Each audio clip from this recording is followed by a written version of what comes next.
This is the Graceful Atheist Podcast.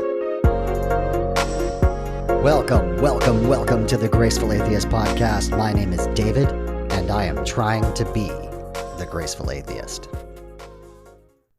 For those of you in the U.S., I hope you had a wonderful Thanksgiving time, a time of gratitude. I hope it was safe and masked up, socially distanced. I'm glad we're back together here. Please do consider sharing the podcast with a friend. That is how the podcast will grow. Quick, exciting announcement that the next episode will be with my wife, Michelle, and we are discussing being unequally yoked and still loving each other. We had that conversation a few weeks ago. It is something I'm really looking forward to sharing with you. Don't miss that upcoming episode. On to today's show. My guest today is Colin in a Deconversion Anonymous episode.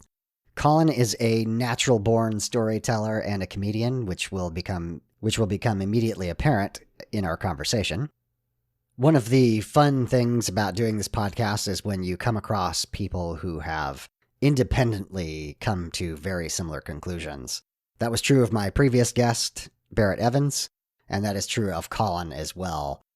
We're not using the same terminology, but what we are describing is a need to love people and to have that be an active, grounding part of our life. That comes across in Colin's story immediately.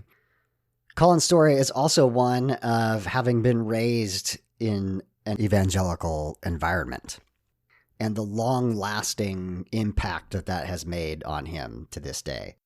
Colin is very honest about having gone to therapy.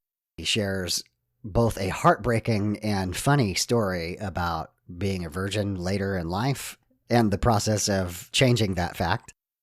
But most of all, what you're going to hear is real honesty, real vulnerability, and real heartfelt care and love for the people around him.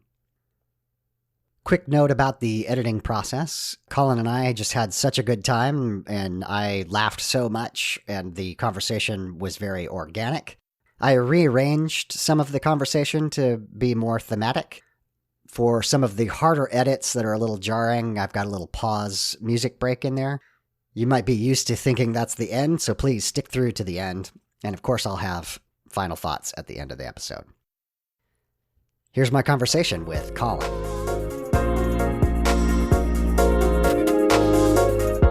Colin, welcome to the Graceful Atheist Podcast.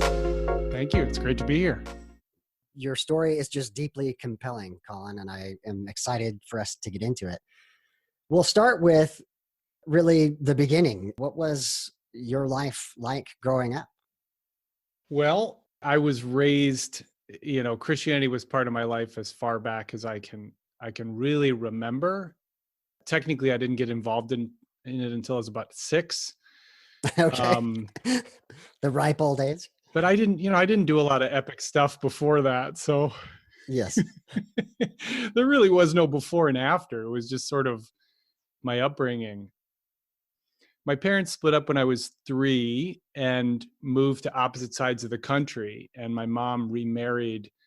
And part of this separation experience, which was very difficult for both my parents and for me, my mom had a born-again conversion experience. And it really changed her life. It led her to take responsibility, to be a better person in a lot of ways. And because I was mainly with her in terms of a custody perspective, I absorbed my mother's religion. I mean, completely. It was really all I knew.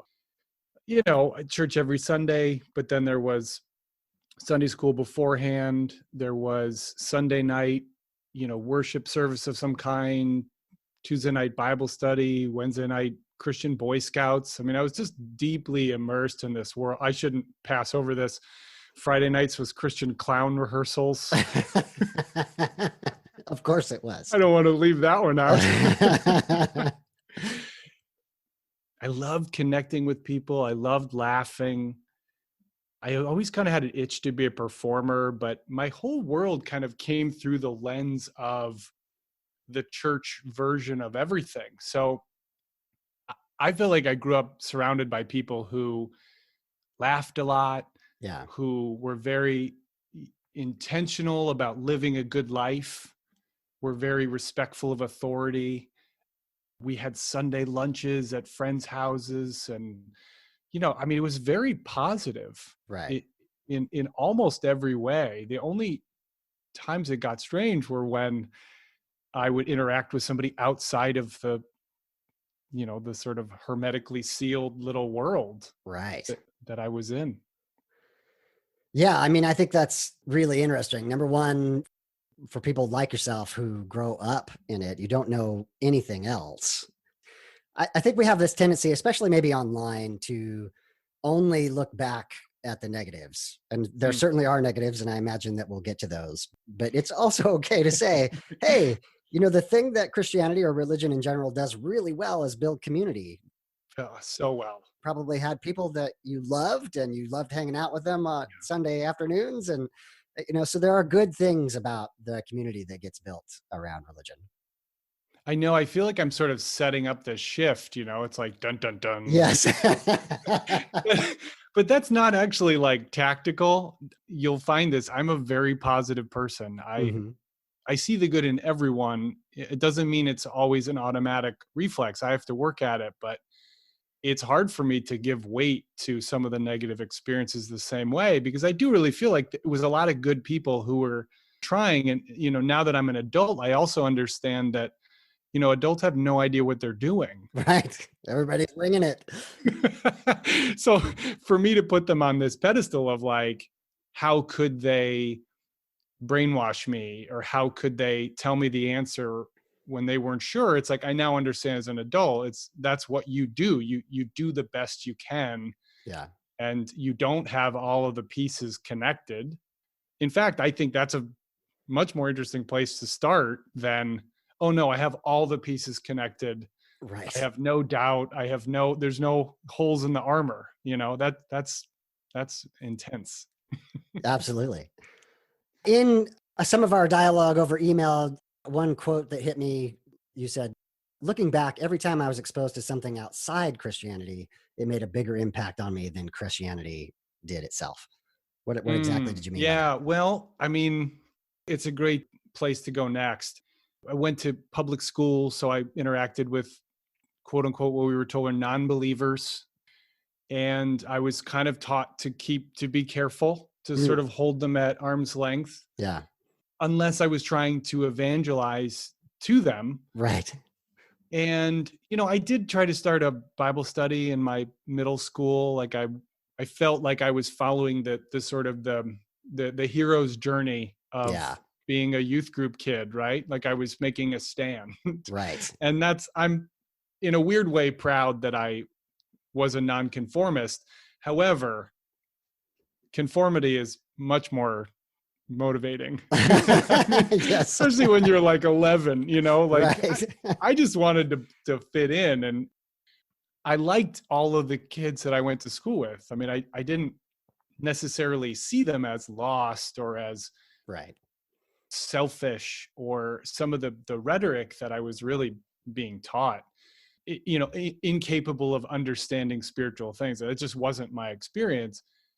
And it sort of got more problematic from there, Mm, because I have such a strong sense of inclusion. And around this age, around 10 or 11, I had a female Sunday school teacher who was dynamite. I mm. mean, she was a character. She taught a lesson with verve, Yeah. with hermeneutics, like Right. she was wonderful intellect and kind of a fun, great speaker. And so I remember asking my parents, why doesn't she preach? I mean, she's extraordinary. And they said, we believe it's not right for a woman to teach a man. Mm, And I was like, no, nope, right. like that is wrong. But this is important. I was a little kid. I mean, I had no agency to act on that. Right. So that was my first, I think now, moment where I was like, oh, I'm actually a feminist, or at least I'm a definitively on the side of equality, equal rights, and equal access. And my church sort of was at odds with it. Right. And I was surprised to find that. Absolutely. The thing I want to jump off on here is I've heard from a number of people that I interview where they describe being a child, even younger than what you're describing, and having some moral sense, some ethical sense as a kid of this is not right. Mm. And just as you described, not having quite the agency or the ability to speak into the adults' lives, to use a churchism. Good one. But I find that fascinating that you were really exerting your moral autonomy by Mm. recognizing that difference. Yeah, and unfortunately, you think that it is doubts. You think it is a Mm, weakness on your part to not be able to follow the plan, so to speak, and plan with a capital P, yeah, like yeah, you feel like you're in the lane you're supposed to be in, and you should be grateful. And I was, but I was also like, this is not okay. And I don't have any language for why this is. So I just sort of stuffed it down. mm, The next big example was finally meeting my stepmom's brother, who is a gay man, and meeting his partner, and having all of these feelings come up of like, I'm supposed to witness to them. I'm mm, supposed to change them, be a model of God's love, and turn them away from whatever choices they've made. And it was just like, what does any of that have to do with the fact that these two men are just amazing people, like right, funny, kind, amazing hosts. And also, like, and I think this is very important, just wanted to be left alone. right. They didn't have Yes, some like crusade they were on. yeah, I'd certainly been taught about the gay agenda. the Gosh, I haven't gay thought about agenda. that phrase in a I've thought about that phrase in a long time, but I was like, there's no agenda. Right. They just want to live their life. And so yet again, the sort of homophobia that had been built into my framework, I'm actually quite proud to say, just sort of disintegrated almost immediately. And I Right. was like, well, I choose them because these are wonderful people. And it was, of course, at the time very scary because this was another big sort of failure on my part to fit the Christian mold. Mm. I think it's so important as well that just in general, the way that we as human beings make judgments about other human beings, it's easy to categorize a group that we are not a member of. And once you actually meet a member of said group, it is much harder to hate that person, Yeah. especially in your uncle and a nephew, somebody who you have a built in reason to care about or spend any significant amount of time with. It's hard to hate somebody that you actually know. And I feel like there's so much, particularly within the church, but even just in politics today, where we are hating one another Mm. because we aren't interacting with each other. We don't actually know someone who thinks differently than we do. I'm so glad you mentioned that. I think that's a great insight, and I think it's I'm going to become annoying in this way and say I don't think this is always malicious. I think sometimes it's unintentional. Mm, When you lack exposure, you start saying things like all liberals are like this or right, all right. conservatives are like this, and there's nobody to kind of push you to think a little more critically.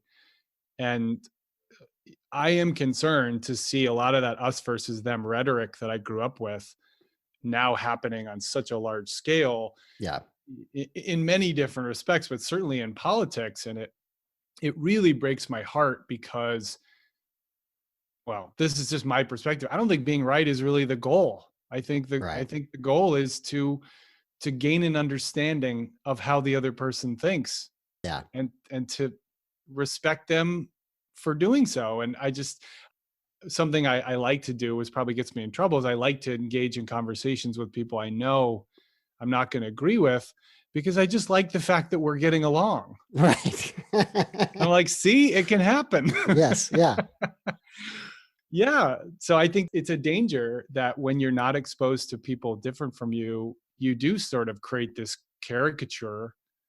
And I certainly had one about people outside of Christianity. And I was raised quite fundamentalist. Doctrinally, it was Calvinism, Mm, and it was very serious. And it was, some of the implications of that were really dangerous for me right. as a young person, because I didn't have the ability to understand, you know, uh, God is holding me in his angry hand, trying not to smash me down, Right. but he can't because Jesus died for me, which is kind of my fault, Yeah. So Yeah. it's not, I really don't want to like create any straw men and then like knock them over. It's not really my goal. I just think as a little kid, like it's really hard not to internalize a story like that and be like, well, obviously the problem is me. There's something wrong with me. And I think there's a lot of shame that comes Mm, out of just some of the messaging is just really, yeah. it's very advanced and intense. And I've written about and talked about, you're not broken, you're human. yeah, oh yeah, that's nice. To err is human. That is, Right. what it means. I do want to make clear that I'm not interested in just tearing down Christianity Mm, either. That isn't the purpose of the podcast. This isn't the purpose of you and I talking today.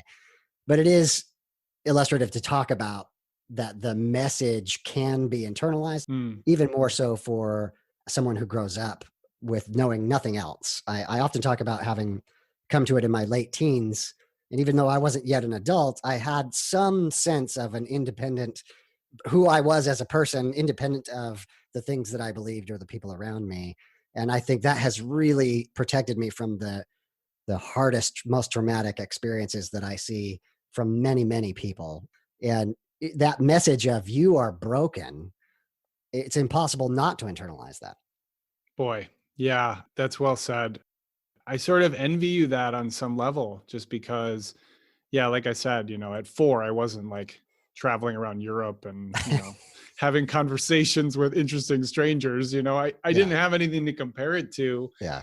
And I did internalize the message that I was broken. I internalized messages like hate the sin, not the sinner. I mean, show me how you're supposed to apply that. I'm not really sure. That stuff is very hard to apply. And I, as a young person dealing with my parents' divorce, I mean, this is a sort of separate factor, really internalized the message that I was in some way an outsider or alone. Mm, Each of my parents recreated a new family. And so I sort of flew between them as the half brother and the stepson. okay. And, as a kid, I mean, I didn't know it at the time. I was like, I don't have a family. I don't fit in any of these two groups. And I had a profound sense of aloneness and Mm, outsiderness. And I think when you don't have the ability to control anything, you find something you can control. And what I could control was I could have horrible thoughts about myself sort of mm. all day, for years. As an adult, I'm still dealing with the after effects of that. In your writing, you mentioned my first and only religion is inclusion. Mm, I love the way you say that. I talk about this thing called secular grace, and it is yeah. mostly just recognizing the humanity in the Mhm. people around us. And the things that we want as a fully autonomous human being, we need to be willing to give those same rights, freedoms, dignity, respect, Yeah, for sure. kindness to the people around us. And all of this sounds super trite, and I'm aware of that. But it actually is super powerful when you show some kindness to people. The effect is profound. I mean, I totally agree. And I know that you do this because just the way that you say I'm trying to be the graceful atheist, like that spoke to me the first time I heard it, and Mm, every time I've become a fan. I've absorbed a bunch of your episodes, and that's what it is. Like we're just trying to be the best version of ourselves. And right. I don't know what I would call myself. I don't really have a group or an affiliation that I can really think of, but Sure. I like that idea of trying to be graceful and Hmm. trying to give people the benefit of the doubt and look for their humanity. I mean, I'm a sucker for that. And as a storyteller, that's like That's the whole thing for me, is don't tell me the grand mountaintop moment. Tell me, tell me the moment this morning when you were chasing your dog around the yard because Right. you took your shoe, like that's so human and relatable and just as interesting on some level as accomplishments. I don't want to lose the thread of you telling your story, but that is such a good segue to just talk about that comedy is a part of the work that you do. Yeah. And I always find, and maybe this is just obvious, but that the best comedy is about some of the most trivial, mundane things about being a human. It is that recognition of, oh, I do that, or I think that, that is kind of the basis of comedy. Yeah. Yeah. It's really remarkable. And it's remarkable the first time you use it to your advantage, because when you're standing in an open mic in front of an audience and you choose to say something. I'm going to give you one that just popped to my head. Part of I've managed depression and anxiety throughout my life. And so one time I started talking about my eating habits when I'm depressed, which Mm. was absolutely not public information. Right. But in a comedy club, it's like, who cares? If you can make it funny, go for it. Yeah. And I said, I think one Christmas, someone in my family got me like a Costco bottle of like Raisinets. Yeah. Yes. I just camped out in my apartment and that's like all I ate. So I think the joke goes, I one time ate Raisinets for 2 days straight. And you can tell yourself there's raisins in there. That is not going to make you feel better. It's so simple. It's so minor, but it was like, you could see a way that people would laugh that just felt like, yes, me too. Right. Mine's pizza or mine's Honey Nut Cheerios or mine's ice cream or whatever. And I would feel such a sense of connection and acceptance from things like that. Right. Yeah. To that point about like getting the benefit of your humanity rather than trying to like manage the way it comes out. Right. So we'll come back to comedy. Let's try to pick the thread back up again. So you had a number of instances where outside influences made you think in a way that Christianity hadn't. And so let's pick that back up. Yeah. Thank how old you. were you when you started to have more serious doubts? Yeah. Well, I went to Christian high school and Christian college, and I really fit that mold really well. There's a couple of places after college. I did a mission trip. Okay. And I was a virgin, not surprisingly. Okay. But I was also like very anti premarital sex because I was raised in that generation of true love waits and Right. all that stuff. First off, I didn't want to evangelize to anybody because it felt totally forward.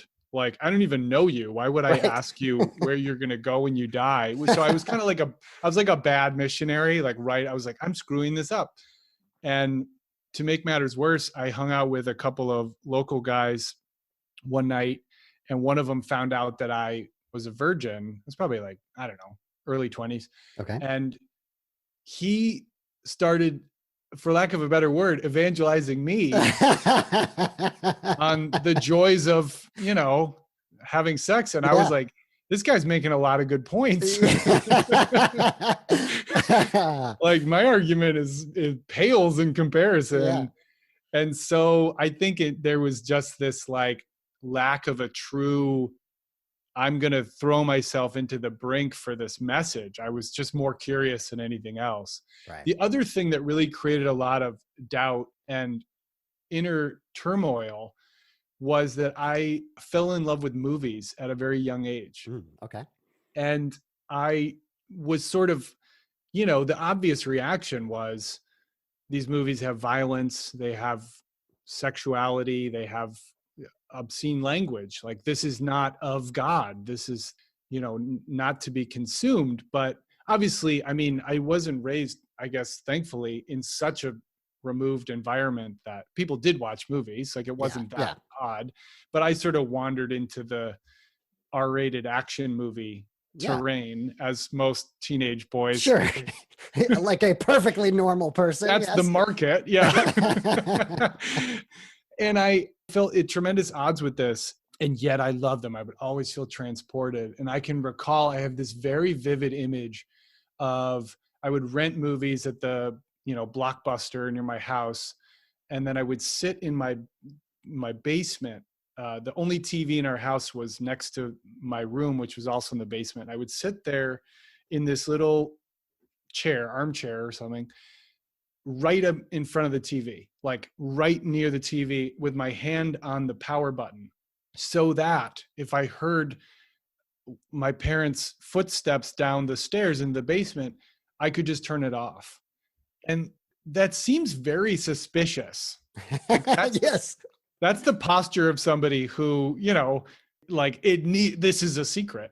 Yeah. But the reality is, And normal people, Colin, are watching porn when they do yeah, that. porn. Yeah, it's exactly what it is. It's like, it's so funny Yes. because I was like so sheltered. I didn't even know about porn. I was like literally watching some movie that was like with a script and a budget, and was still like ashamed of it. And the reason was, I knew I couldn't explain why I loved it. And it's actually even still a little bit difficult to find the words to say why I just love stories. I love the experience. And my friend in youth group's parent was a media librarian at a local university, and he was a big film buff, and he saw no conflict, even though he was also part of my Christian community. And so he found out that I loved movies, and he was like, well, have you seen John Woo? Right. And started gave me a list of Hong Kong action movies to watch. So this was the first conflict, is like, how do you explain what appears to be violence to somebody who really feels uncomfortable with that? And I feel like my mom was just very black and white about it. And so I knew I couldn't explain that. And then from there, I branched into dramas. And I can remember watching the movie Before Sunrise, like Ethan Hawke, 90s, kind of just walk around and talk. And I've always loved these kind of dramas where the characters are like real people to me. Yes. And here are these two people walking around Europe, falling in love, talking about truth and beauty and art, and I think they talk about religion, but it's not really a factor in their connection.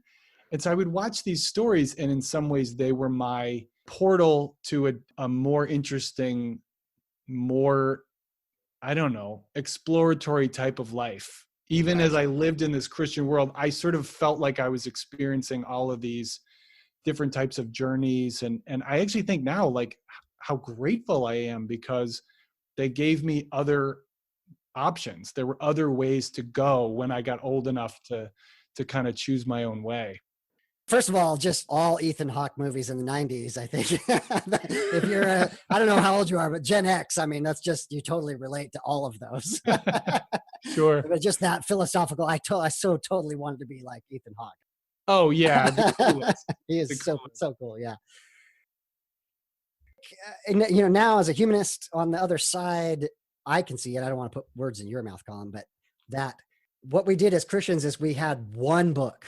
We had one source of information and storytelling. And then as you experience all these other facets of art that express the diversity of the human experience, and you feel just as much awe, just as much emotion and passion as you're experiencing that art, that provides some cognitive dissonance.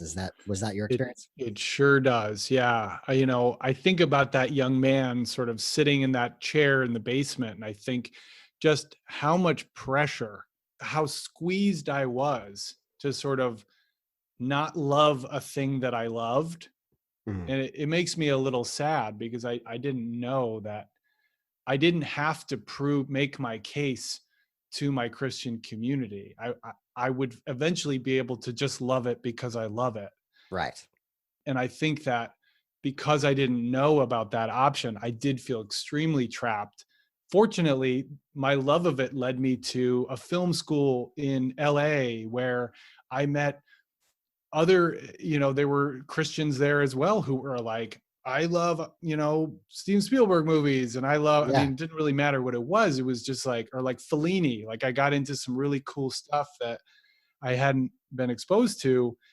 And it was just more people who were willing to live more of like, I guess we would have called it a pluralistic life. Like they were Yeah. just more open to ambiguity. And I just continued down that path as I got older. I traveled around Europe.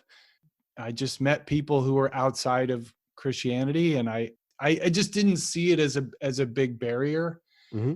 And I'd always wanted to be a performer, and I ended up one day going to a comedy class and getting into comedy. And that was, that raisinets comment I made earlier was like a tiny little example of I could just be completely honest. Oof. Yeah. There was no like, I didn't have to present myself as this ideal believer or, deeply faithful person. Like I could talk about how screwed up I felt. Yeah. It allowed me to talk about depression. And it even allowed me, as I sort of moved further down that path, I got into storytelling. I started telling stories about growing up Christian to rooms of people who were not Christian, and people ate it up. And it was the weirdest thing. Like, I don't think me as a kid would believe it if I said, like, some of these experiences you're going through that feel so unique and like no one will ever understand are universal. Absolutely. They're gold. Like, don't, write stuff down. Don't lose them. I would have never guessed that would be the case. Yeah. And to quote you one more time, you said, I found unconditional acceptance immediately outside of religion, whereas I often found highly conditional acceptance within it. Imagine my surprise. Yeah. So as I dated and met more people, like my very narrow world opened up. It opened up all the way to where I went on a yoga retreat. Oh, wow, man, that's which is edgy, man. yeah, exactly. That's so benign. And yet for me was like, what's going to happen? It's like, people are going to stretch quietly. That's it. And Yes. while I was there, I got into a conversation around a campfire with some people, and a guy a bit older than me asked, I guess he had heard that I was raised Christian, and I don't know. I said, yeah, from a young age, I really thought that there was something bad about me, and fundamentally bad about me. And that just by clinging to this belief that I could maybe overcome that. And this guy said to me, I'm so sorry that happened to you. Wow. It just rung my bell. I was like, oh yeah, like this was not healthy. And I didn't know how to talk about this. And here's what I would say, it didn't work for me. There's a lot of people that it appears to work for. That's great. I want everybody to find something that works for them. Right. And I would prefer that thing doesn't motivate you to step on other people's thing. Right. So I know that's a bit Pollyanna, but I also think that's very relevant with some of the like merging of religion and political activism and legislation. Is like, that's not a fair ball. Like Right. You've gone too far over the line. At the same time, I think it's great to find something that fills you with purpose and community and joy, and allows you to grow and challenge yourself. And for me, it was more about performing and storytelling and speaking. I just found it more in that space. Right. It was very hard to leave. I know when I sort of left in my early 30s, I guess. I'd been kind of going to different churches all through my 20s. I really hung on for a long time, even though it wasn't bringing me any clear positive result. Yeah. I'll tell you why. The reason I never left was because I was afraid that when you do, you lose everything. You lose salvation, community, identity. Yeah. And community, I mean, you mentioned that earlier, was in some ways the biggest blow, because I sort of didn't know how to make friends. This is what I love about church is once a week, a bunch of people show up in the same space who are like really trying to live a better life. And so you have great conversation, and people kind of do the "How are you?" No, really, how are you? Like, Right. it's great. Yeah, I think something that our secular friends who never were religious at all don't understand is how compelling walking into a church building and having 20 people say I love you and meaning it. That Yeah, is deeply, deeply compelling. We yeah, are hardwired as human beings to be in community and to connect with each other. And that is super, super powerful. Now, there's nothing supernatural going on there. We can right. do that in the secular community in a Sure can. non-church environment, but we need to actually do that. That's the thing that we're missing. Yeah, agreed. It's that structure piece is so valuable, and it's definitely missing. Or I should say I miss it. Yeah. But at the same time, I mentioned it earlier, like it did feel conditional. Like Mhm. there's a pretty large commitment that is required to get those benefits.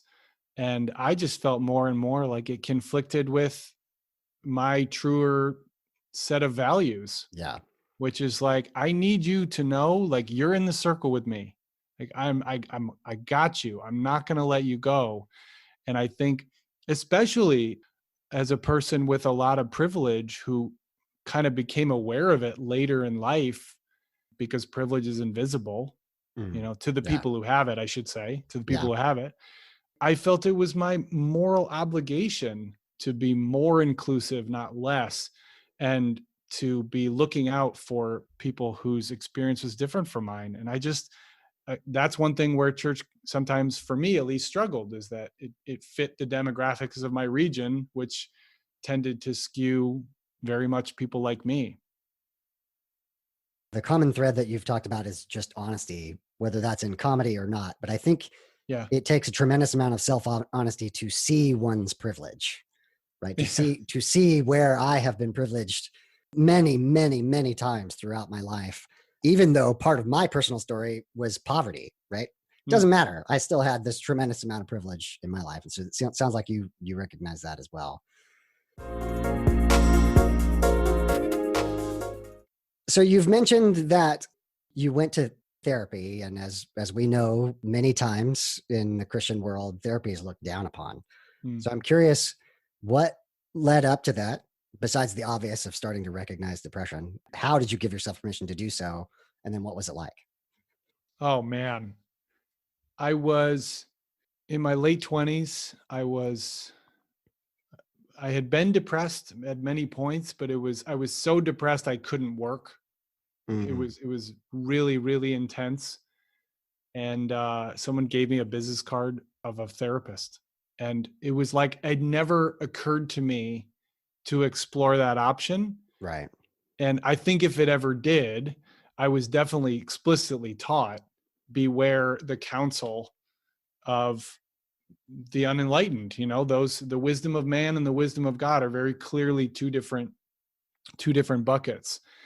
And so I met with this person because I was just so incapacitated, and he just normalized everything that I was experiencing, like Wow. just almost just by the way he spoke. And I would sit in this little office with him, and I would say these things that were like I never told anyone, and he would just Mhm. go like, "Okay, anything else?" Like he just didn't. I couldn't phase him. Yeah. And not only that, I mean, that to me is love, for lack of a better word. I mean, it was, I was being totally authentic, and I was being totally accepted. Yeah. And so that, I think, on some level became a better representation of, let's call it church, or let's call it the kind of person that I wanted to be. I'd never really experienced that unconditionalness before. And I did a lot of work with that person. And one of the things that he enabled me to do was to look at myself as somebody with something to say. Mhm. I really got into a place where I just thought the world didn't need me. I didn't have value. I didn't have a message or a story worth sharing. And I know that that is very common. And the interesting thing is, when you start telling your story, that's when you realize people want to hear it. Sometimes you Right. have to kind of do the work first. Yeah. And I know with this therapist, like I must have been his model client, because he would give me these big homework assignments. Like, I want you to have a real conversation with your dad. And I'd Oof. come back 2 weeks later and be like, I did it. It was crazy. I was really devoted to trying a different method. And the other big thing, that I was a virgin very late into my 20s, and he helped me, I think, love myself enough to like be open to relationships, and Right. to eventually like cross over that like fairly unextraordinary threshold. Yeah, that's a big deal. Yeah, well, you're really taught, and I'm sad to think that I was taught this will be a moment of lifelong regret that Mm, you will never come back from. I definitely read Joshua Harris, I Kissed Dating Goodbye, and I was right. very much in that world. And I remember after that happened feeling not shame, but pride, Mm, because I was like, I just made a choice that required me to trust myself, and that is on my terms. And I was like, I like this guy. And that was the beginning of me sort of trying to live a really big life intentionally. I started doing stand-up comedy because it scared me. I mm, started telling stories, and storytelling really allowed me to be vulnerable, which it was only just at that point that Brene Brown was starting to talk about vulnerability, and you're starting to go like, oh, this is cool. yeah. We all need to be more genuine. But I was experiencing that in these ways that were like, they were almost miraculous. I really think, like, I told a story about being a Christian clown when I was a kid.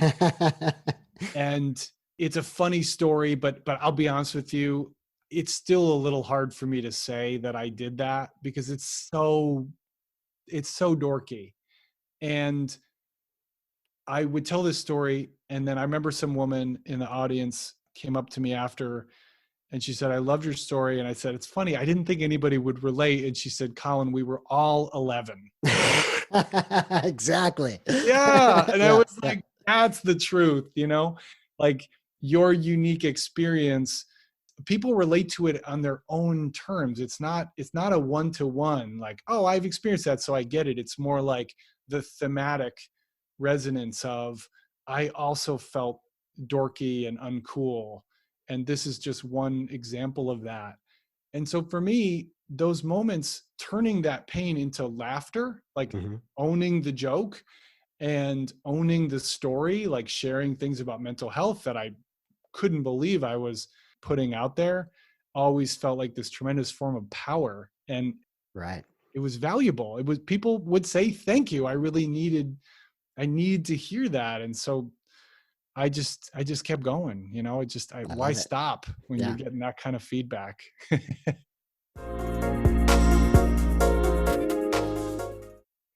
We've danced around it, but I want to hear the explicit. When was the moment that you admitted to yourself that you really didn't think that this Christianity thing Hmm. was real, or whatever terms that you use? How was that like for you? Yeah. Boy, that's a good question. The first moment you sense it is when you stop going to church and time goes by, that kind of Yeah. thing. And you go, wow, it's been a while. I mean, I went to church every Sunday, so it was very evident to me. I don't live near my family, so it was an easy thing to sort of camouflage.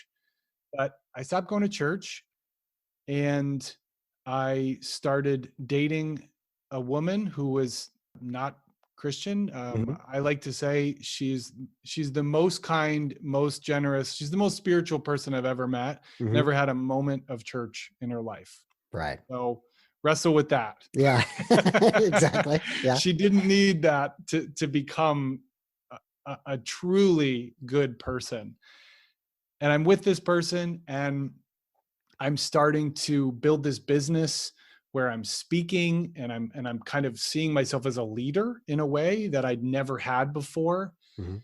And I stumble onto a podcast by a comedian I love, Pete Holmes, And his podcast, You Made It Weird, he always asks people, there are three areas. He talks about comedy, he talks about sex, and he talks about God. And the God part is because he was raised in church and he's been very open about that part of his story.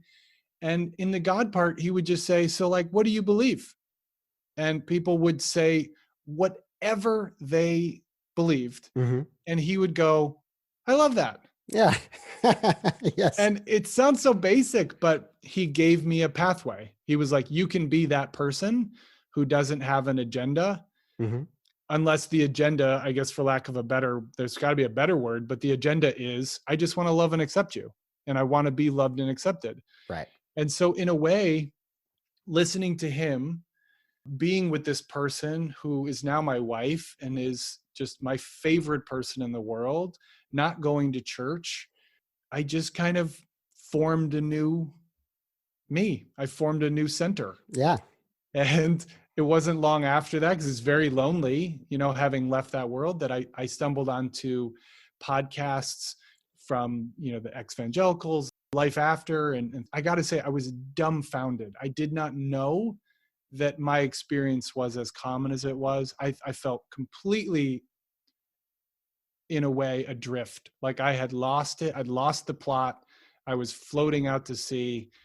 It was all my fault. I mean, there was still that was in there because of all of my wiring, really, my upbringing. And then it became more and more normalized as I saw these people who were perfectly content, perfectly happy, good, living their life without this Christian framework. And, I have family who is still Christian, and it's tricky for me because I just want them to be happy. And Yeah. I feel an obligation not to ever press this issue with them, to make sure that they always know that I respect them and I respect their reasoning.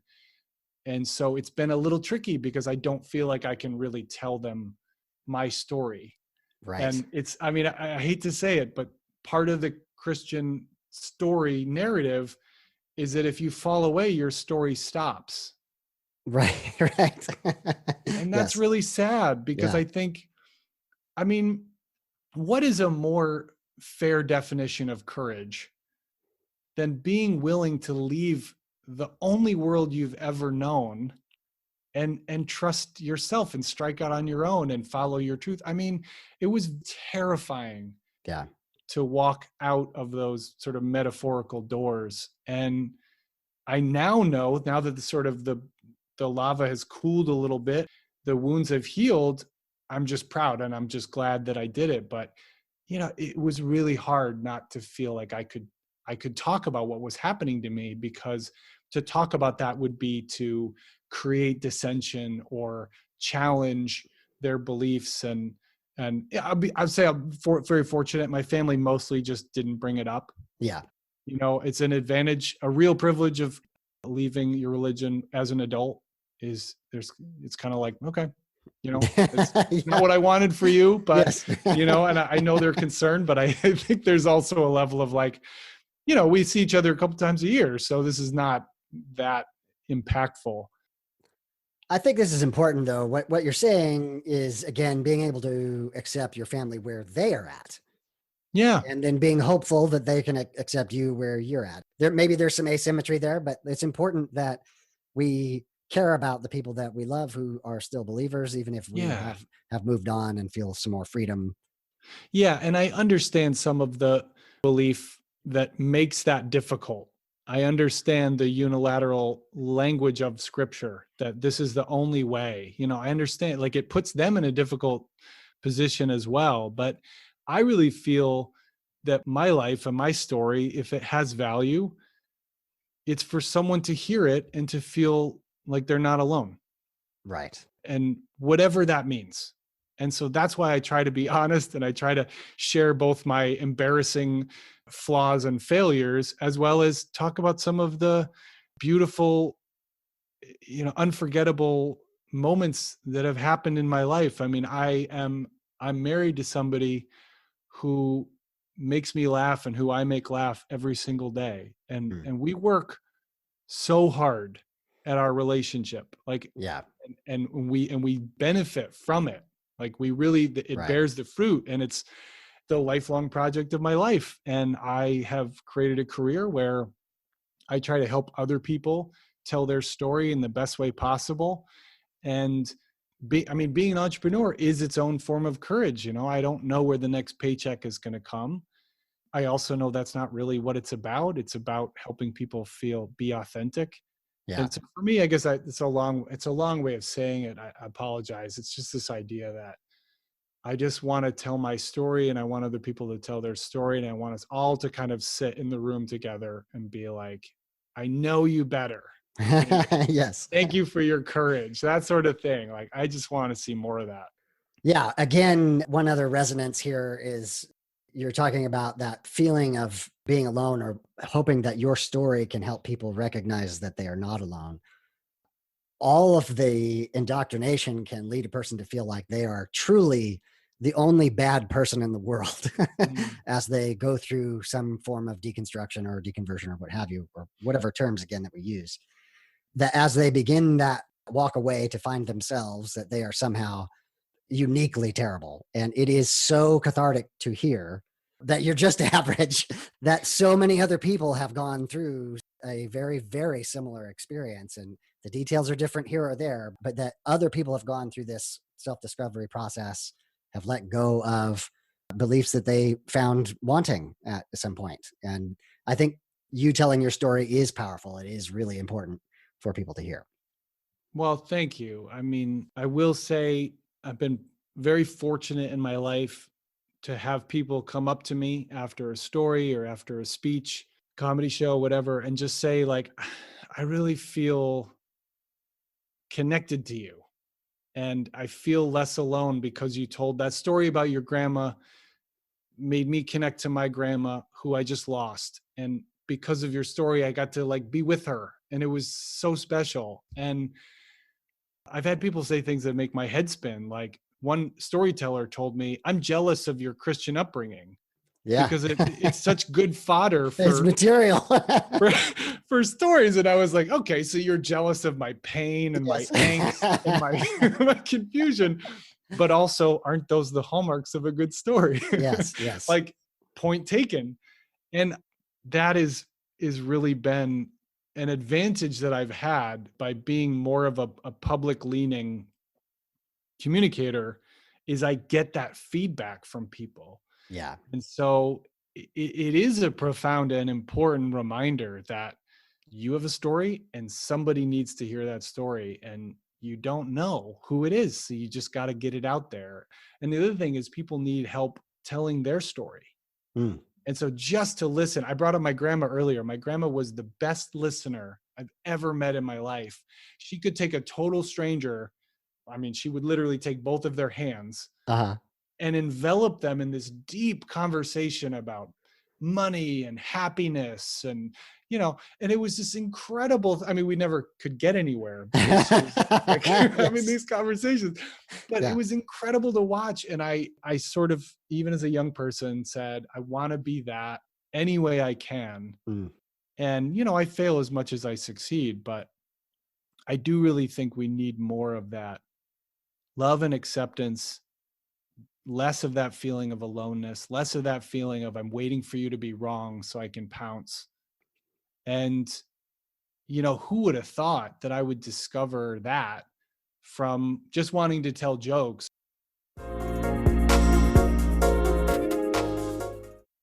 I feel a drive to communicate, Mm. a drive to tell people who are listening that they are not alone, to express my story, to talk about this concept of grace.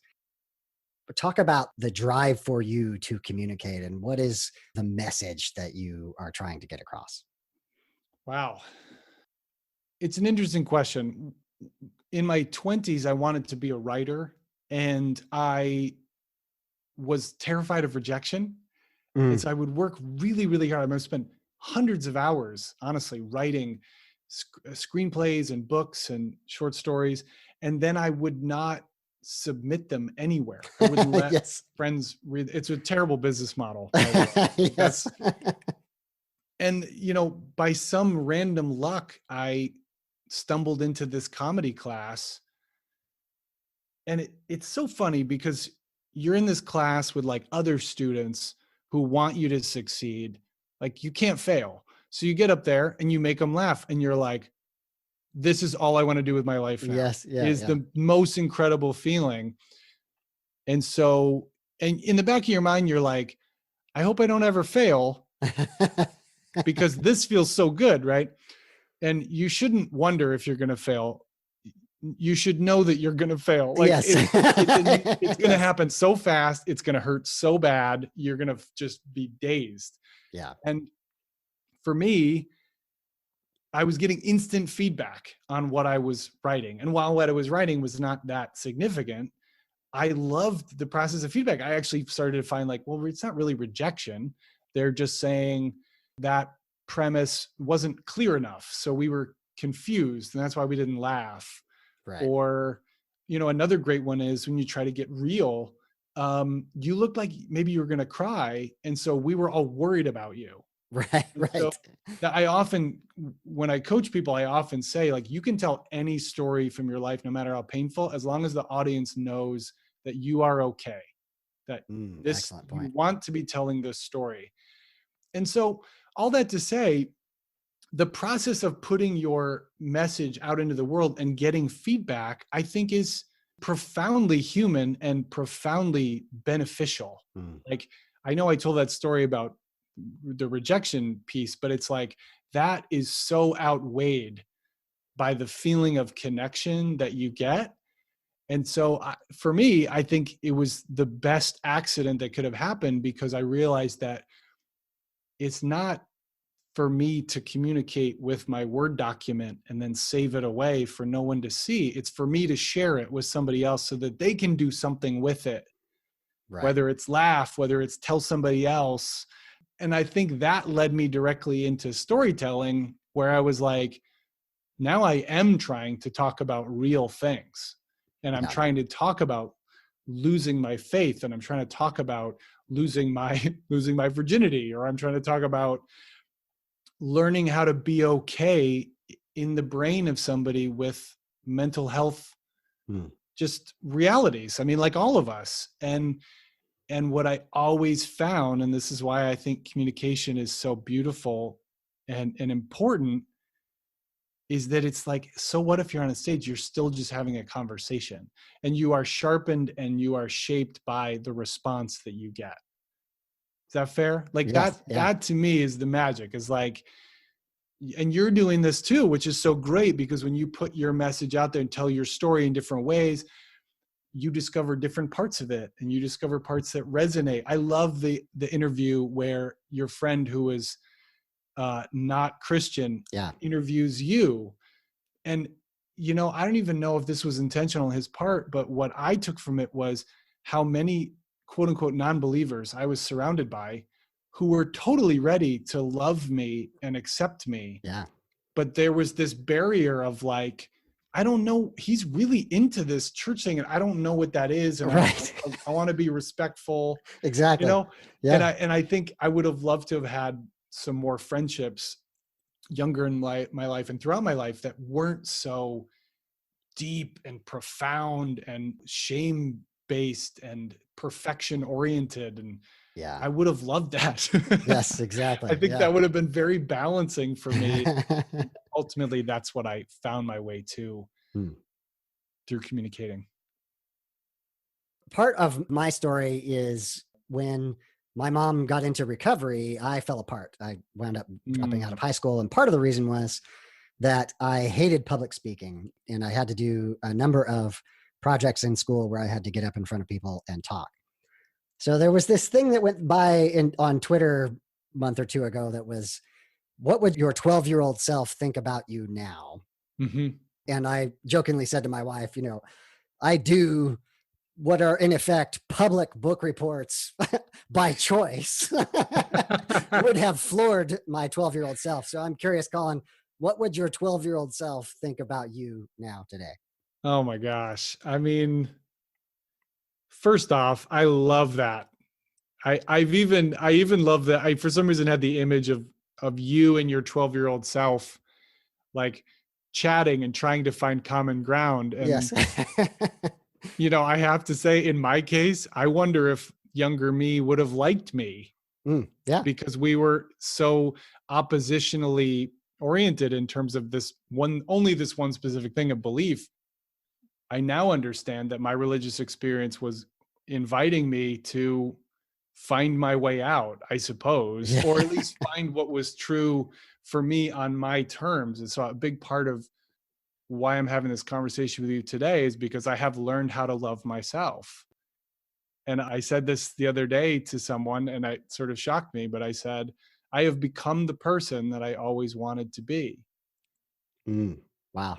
I did not know that as a young person. And Yeah. I think within the framework of Christianity, I didn't think I'd be able to sit here from where I've arrived and say something like that. Because essentially, I would have fallen away. I would have been the seed that fell on thorny ground. Right. Right. And it's so weird how many of these are kind of recalling in my brain. Yeah.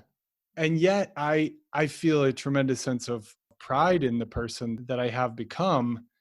And I like to think that I had a sort of a deeper religion. I just didn't have words for it, which is, Mm. I just call it inclusion. Right. On a social level, a social scale, it's like, how can I unwind my privilege to distribute it to someone who didn't get it? But on a micro level, it's like we're hanging out and you tell a bad joke and everybody kind of groans. I'm going in with you. I'm going to try and build off of your joke because I don't want you to feel that sense of, oh, I am the one who doesn't fit in this room in this moment. That's very powerful for me. My headspace is in a slightly different place right now in that I talking to apologists, talking to counter Yeah. apologists, and I want to just say, stop.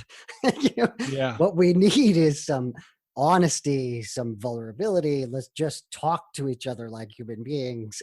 It's interesting because I I do like listening to debates, and it is interesting to me. And certainly growing up in this world, I feel obligated to make an intellectual case for or against. Mm. But I'll tell you something that's kind of funny to admit.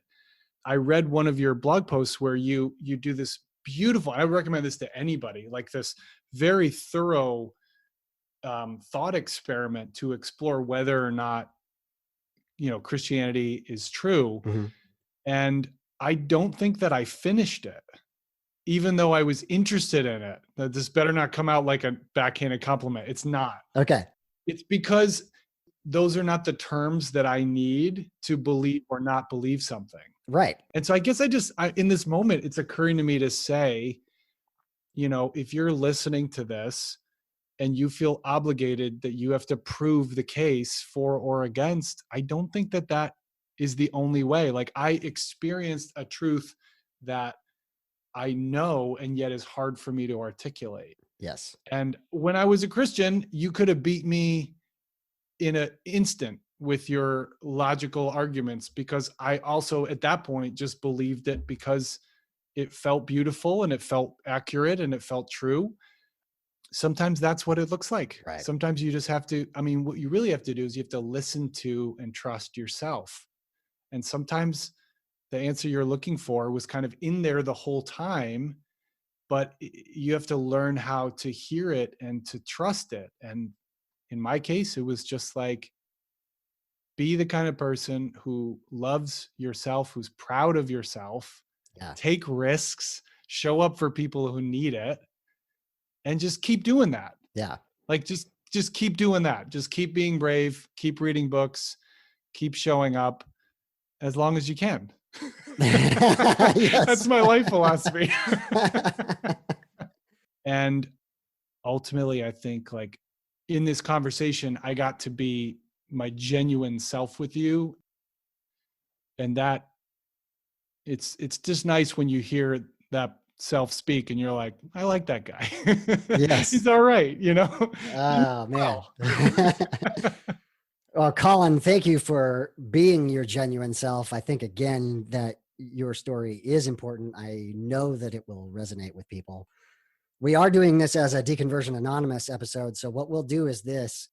If listeners, if you're interested in reaching out to Colin, you can email me at gracefulatheist@gmail.com, and I will forward that along to Colin. Colin will then have the opportunity to respond in whatever way he wants. Colin, thank you so much for being on the podcast. Thank you. Honestly, I'm blown away by what you do, and I'm so glad that I got to listen to it, be a fan of it, and then to have this experience.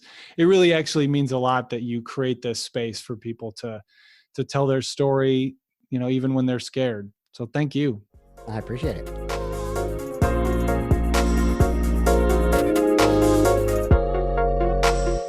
Final thoughts on the episode. This conversation was so much fun. I laughed so much. I'm sure that my maniacal giggling became annoying. Colin is obviously an amazing storyteller. He's obviously an amazing comedian. But what is so compelling about his story is the rawness and the honesty in the way that he tells it. Talking about going to therapy, dealing with depression, being a virgin later in life, discovering himself, that he loved himself. These are just amazing themes that are often heard in the deconversion process, especially for those of you who were raised in evangelical households. There are lifelong effects into your adulthood. I think the hope on the other side is to hear that Colin has discovered himself and discovered a way of thriving, not just surviving. I love the way he says, "My first and only real religion is inclusion," and how he recognized that at such an early age. I mentioned at the top of the show that a fun part of doing these podcasts is getting to talk to people who have independently come to the same conclusions. And again, we use different terminology. I call this secular grace. Colin is talking about inclusion. But we're really saying the same things from just slightly different perspectives. Colin and I could have geeked out about comedy and movies for hours and hours and hours. I really just want to thank Colin for the courage to share his story the way he did. And to quote him, "I know you better, Colin. I see you. I'm amazed at the courage you've shown, the honesty you've shown, and I can't wait to watch what you do with the talent that you have." As we mentioned, this is a Deconversion Anonymous show, but Colin did want to make himself available. So if you are interested in contacting Colin, email me, gracefulatheist@gmail.com, and I will forward that along to Colin, and that gives Colin the opportunity to decide how to respond. If you are still listening, you are a dedicated podcast listener and fan of the show. Every so often, I make this plea, and I'm going to make it again. You'll notice that in this episode, we did a bit more of thematic orientation with the musical pauses. I've recognized that this is not my particular area of expertise, and though I ask for this every once in a while, I'm interested again if anybody is out there who wants to team up to do podcast production with a storyteller's heart, with a humanist secular grace need to outreach. If you're that person out there, please get in touch with me, gracefulatheist@gmail.com. I'm very excited that the next episode will be with my wife, Michelle. She and I had a conversation now several weeks ago. I'll be editing that one in a similar way, hopefully using every bit of my amateur abilities to make the best podcast I can. I hope that for those of you who are out there who are in relationships with people you love dearly, who don't share your particular faith position, whether that is with or without faith, that this can give some tiny amount of hope that it can be done. Until then, my name is David, and I am trying to be the graceful atheist. Join me and be graceful human beings. Time for some footnotes. The song is a track called Waves by Micaiah Beats. Please check out her music. Links will be in the show notes. If you'd like to help support the podcast, here are the ways you can go about that. First, help promote it. The podcast audience grows by word of mouth. If you found it useful or just entertaining, please pass it on to your friends and family. Post about it on social media so that others can find it. Please rate and review the podcast wherever you get your podcasts. This will help raise the visibility of our show. Join me on the podcast. Tell your story. Have you gone through a faith transition? You want to tell that to the world? Let me know and let's have you on. Do you know someone who needs to tell their story? Let them know. Do you have criticisms about atheism or humanism, but you're willing to have an honesty contest with me? Come on the show. If you have a book or a blog that you want to promote, I'd like to hear from you. Also, you can contribute technical support. If you are good at graphic design, sound engineering, or marketing, please let me know and I'll let you know how you can participate. And finally, financial support. There will be a link on the show notes to allow contributions which would help defray the cost of producing the show. If you want to get in touch with me, you can Google Graceful Atheist, or you can send email to gracefulatheist@gmail.com. You can tweet at me at gracefulatheist, or you can just check out my website at gracefulatheist.wordpress.com. Get in touch and let me know if you appreciate the podcast. Well, this has been the Graceful Atheist Podcast. My name is David, and I am trying to be the Graceful Atheist. Grab somebody you love and tell them how much they mean to you.